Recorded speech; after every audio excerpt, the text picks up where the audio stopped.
여러분 안녕하십니까? 유승민, 김건식, 황운하, 김의겸 이런 이름들을 들으면 여러분은 어떤 생각을 하십니까?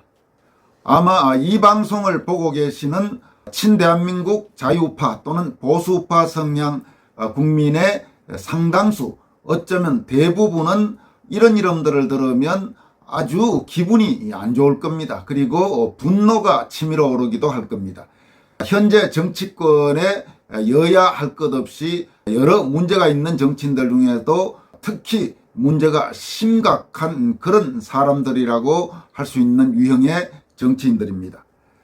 전라북도 군산에 있는 군산대의 이양성 교수는 최근 이런 사람들에 대해서 아주 예리한 비판을 잇따라 퍼붓고 있습니다. 이양성 교수는 여러분들에게 몇 차례 소개해드린 바와 같이 최근에 아주 제가 주목하고 있는 한국의 전투적 자유주의 우파 혹은 전투적 보수주의 우파, 제대로 된 지식인이라고 할 수 있습니다. 소위 우파 또는 보수 진영의 지식인들 가운데 기회주의 지식인들이 많죠. 또 웰빙 스타일이 많죠.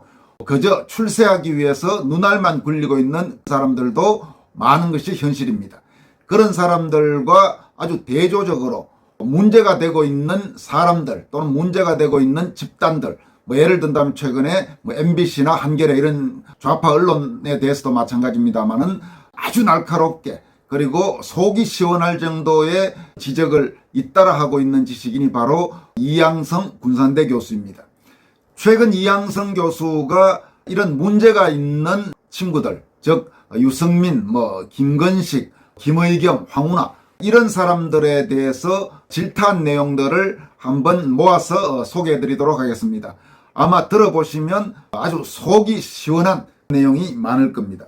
먼저 유승민과 김건식에 대해서는 유승민 플러스 김건식은 또라이들이라는 제목을 글을 통해서 최근 MBC 사태와 관련돼 유승민과 김건식이 보였던 행태에 대해서 강도 높게 질타했습니다. 내용은 이런 내용입니다. MBC 영웅 만들어줬다고 그 말을 한 인간이 바로 내부자다. 끝장 또라이 발언이다. 다시 말하지만 대통령실이 MBC의 전용기 탑승을 거부한 것은 잘한 일이다. 언론 탄압이 아니라 언론에게도 책임을 묻는 것이다. 자유는 남에게 피해를 끼치지 않는 범위 내에서 허용된다. 반드시 책임의식이 필요하다.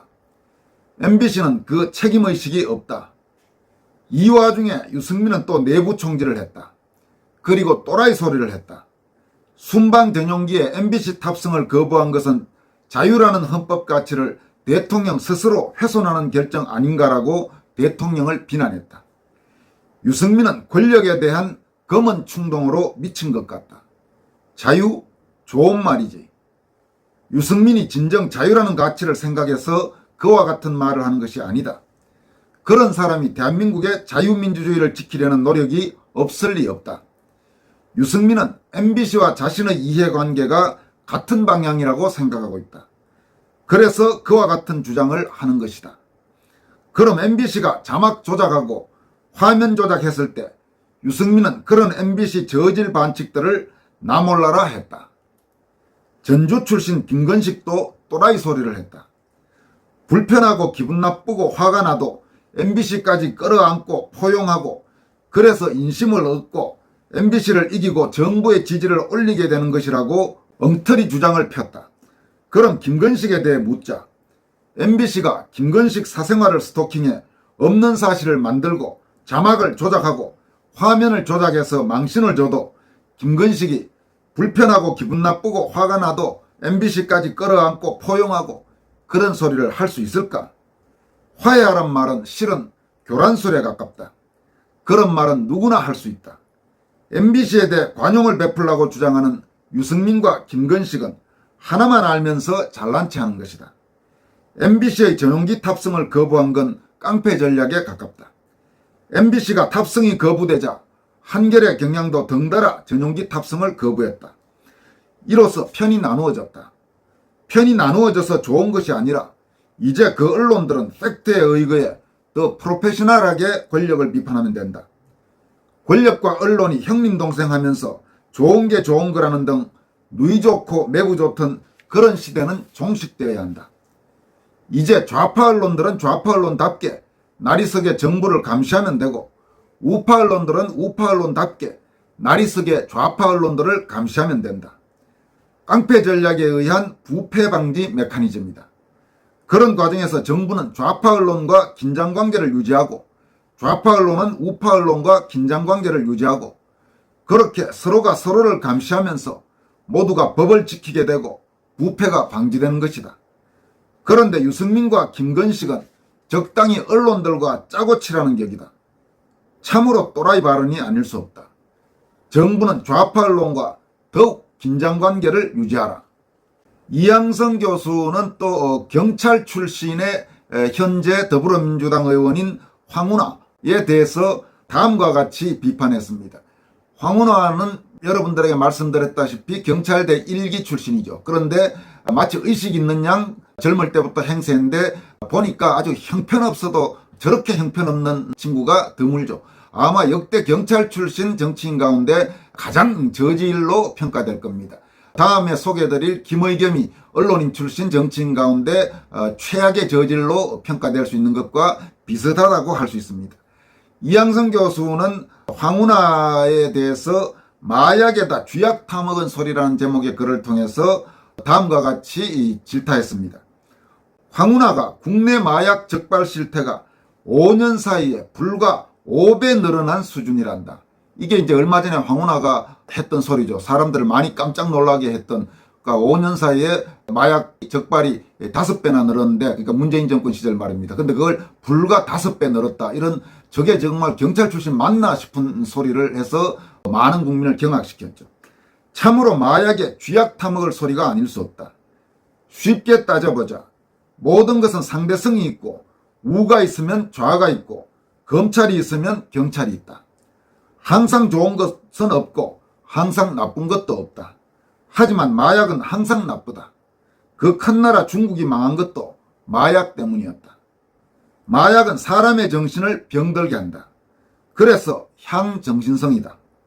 그 나라를 망하게 하려면 마약을 유통시키면 된다.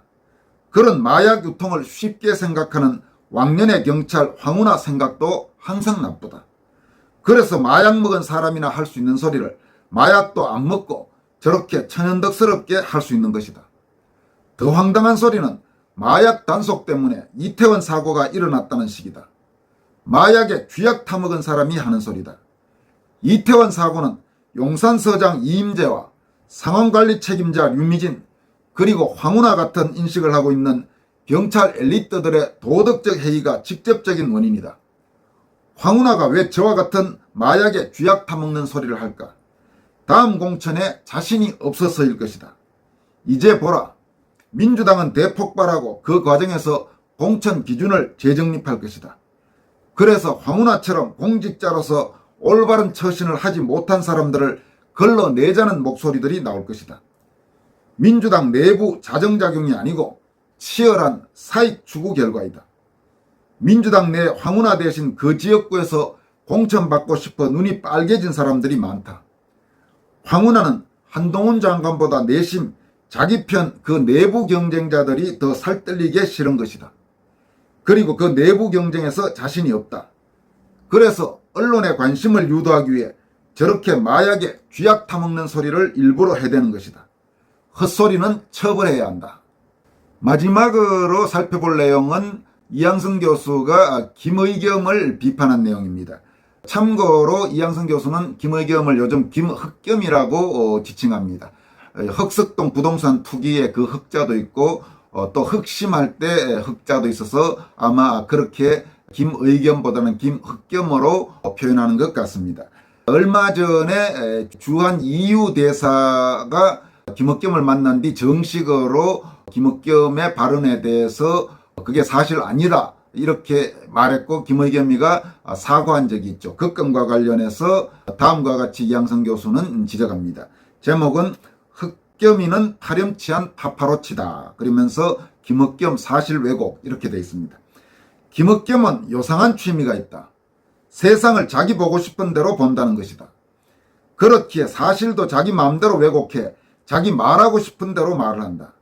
전직 언론이었다는 것이 믿어지지 않았는데 한겨레에서 일했다고 하니 어쩐지 이제 그러려니 싶다. 좌파의 거짓말과 사실 조작은 어제 오늘 일이 아니기 때문이다. 그런 흑겸이가 이번에 제대로 걸렸다. 흑겸이는 주한유럽연합 EU 페르난데즈 대사가 윤석열 정부가 북한 도발 대응에 한계가 있다고 말을 한 것처럼 왜곡한 것 같은데 페르난데즈 대사가 흑겸이 주장에 대해 말이 왜곡됐다며 유감을 표했다. 흑겸이가 사실을 왜곡했음을 공식적으로 밝힌 것이다. 민주당은 대변인 흑겸이의 정보 왜곡 행각들에 사과하고 당장 흑겸이의 대변인직을 박탈해야 한다. 참고로 이 건과 관련해서는 김의겸이가 자기가 말을 잘못했다고 공식적으로 사과했죠. 이제 외국인 더구나 주한 외교사절이 정식으로 항의하니까 사과를 했죠. 근데 국내 일과 관련돼서 김의겸이가 그러니까 김의겸이가 그동안 온갖 거짓말했던 거에 대해서는 사과하지 않았죠. 역시 외국 사람이 해야 좀 무서운 모양이죠. 그것도 사실 사대주의라고 볼 수 있는 거 아닌가요? 이어가 보겠습니다. 아무리 정치가 살벌한 사익 추구의 장이라고 해도 흑겸이 사실 왜곡은 문제가 크다. 그는 국회의원이고 가장 큰 정당의 대변인이다. 그런 사람이 책임감 없이 주한유럽연합대사의 말을 마음대로 왜곡해 이용해 먹었다는 것은 정말 국가적인 수치가 아닐 수 없다. 무지를 가장한 몰염치다. 그는 파렴치한 파파로치다. 왜 저렇게 파렴치한 짓을 반복적으로 할까? 이유는 민주당 내 공천전쟁에 있다. 지금 민주당은 겉으로는 이재명을 지켜낼 것처럼 연출하고 있지만 내부적으로는 공천을 위해 사익 추구 욕망으로 들끓고 있다. 김흑겸, 황운하 등이 헛소리를 마구 해대는 것은 이재명보다 실은 다음 총선에서 자신들의 공천을 보장받고 싶어서다. 하지만 아는 사람들은 다 안다. 민주당이 대폭발을 향해 뜨겁게 달아오르고 있다는 것을. 흑겸이와 황운하가 공천을 받고 싶어 저렇게 오버하는 모양인데 역설적으로 그들의 오버는 결국 민주당을 대폭발시키고 말 것이다. 그러니까 황운하도 그렇고 김의겸도 그렇고 저렇게 말도 안 되는 짓들을 하는 것은 2024년 총선을 앞두고 어떻게든 관심을 받고 싶어서 그래서 공천을 받고 싶어서 저런 짓들을 한다는 것이 이양성 교수의 분석입니다. 이양성 교수는 오늘 소개해드린 이 세 편 외에도 정말 참 읽어볼 만한 글들을 많이 씁니다. 그 중에 가끔씩 소개해드리고 싶습니다만은 다른 지역도 아니고 한국 좌파의 핵심적 기반이라고 볼 수 있는 호남 지역에서 이양성 교수와 같은 저런 확고한 자유우파의 전사, 자유우파의 투사가 건재한다는 것은 참으로 가슴 든든한 일이 아닐 수 없습니다. 이양성 교수에게 격려와 함께 큰 성원을 보냅니다. 여기까지 하겠습니다. 고맙습니다.